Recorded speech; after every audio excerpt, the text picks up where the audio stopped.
მოგესალმებით ყველას, მე ვარ მიშო. ასეთი სახის ვიდეო გაკვეთილები ჩვენ სარხზე მიეკუთვნება ისეთ ვიდეოებს, სადაც იქნება ორი პროდუქტის, რომელიც დაკავშირებული იქნება კომპიუტერთან შედარება. ამ შემთხვევაში და პირველი ვიდეო გაკვეთილისთვის ჩვენ ავიღეთ თემა AMD-ს ვიდეო კარტა ჯობია თუ NVIDIA-ის ვიდეო კარტა ჯობია.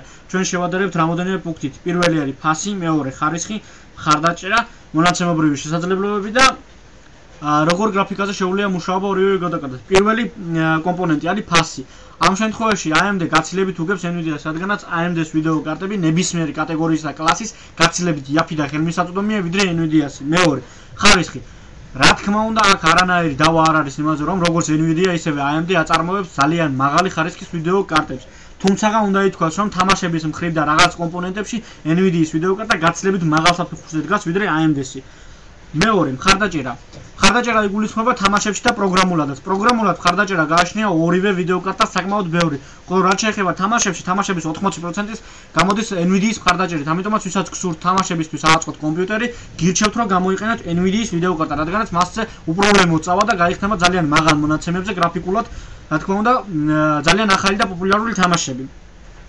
მონაცემების მეშვეობით ორივე ვიდეო კარტას გააჩნია ისეთი ძლიერი ვიდეო კარტები, რომლებსაც შეუძლიათ ძალიან მაქსიმალურ დონეზე, როგორიცაა 4K სისტემა, გახსნათ ძალიან ბევრი თამაში. ასევე AMD-ს პლუსი მონაცემებში არის ის, რომ AMD-ს მხარდაჭერი პროგრამებს შორის არის ისეთი ვიდეო მონტაჟის პროგრამები, რომელიც უმაღლეს დონეზე ამუშავებს ვიდეოებს.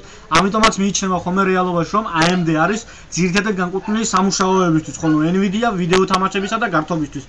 რაღაც ნაწილობრივ რაღაც წილად ეს ფრაზა და ცნობილი სიტყვები სწორია, რადგანაც AMD-ს კარტები ძირითადად მოთხოვნილებას უყენებს ვიდეო გამოსახულებას და ის მაქსიმალურად ცდილობს ძალიან კარგ ხარისხს აიყვანოს თამაშების გახსნა. ამიტომაც ყველა კომპიუტერი, რომელიც არის ძლიერი სათამაშო კომპიუტერი, უმეტესწილად მასში ერთ-ერთი მთავარი ნაწილი არის NVIDIA-ის რომელიღაც ვიდეო კარტა, ხოლო კომპიუტერი, რომელიც ეკუთვნის პროგრამის, რომელიც მუშაობს ვიდეო მონტაჟზე, ფოტომონტაჟზე, აუდიო მონტაჟზე, მას ძირითად შემთხვევაში უდგას ხოლმე AMD, რადგანაც AMD-ს ვიდეო კარტა შეუძლია სწრაფი რეაგირება, რაც ძალიან კარგი ფაქტორია Photoshop-ისთვის და ვიდეო მონტაჟისთვის, რადგანაც იქ სწრაფად უნდა შეამჩნიო რა მომენტია შესასვლელი, ამოსაჭრელი და ასე შემდეგ.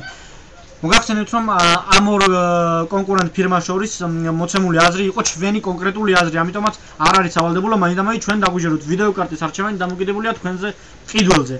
თუ რა გსურთ თუ თქვენ გინდათ რომ თქვენი კომპიუტერი იყოს სათამაშო, აუცილებლად დაგჭირდებათ NVIDIA, ხოლო თუ თქვენ გინდათ უბრალოდ სამუშაო და ძალიან ძლიერი კარგი კომპიუტერი, შეგიძლიათ აიღოთ როგორც NVIDIA, ასევე AMD. აქ უბრალოდ გააჩნიათ თქვენს ბიუჯეტს. მადლობა ყურადღებისთვის. თუ რაიმე შეკითხვა გაგიჩნდათ, დაწერეთ კომენტარებში, ან მომწერეთ Skype-ში. მიშო 1207.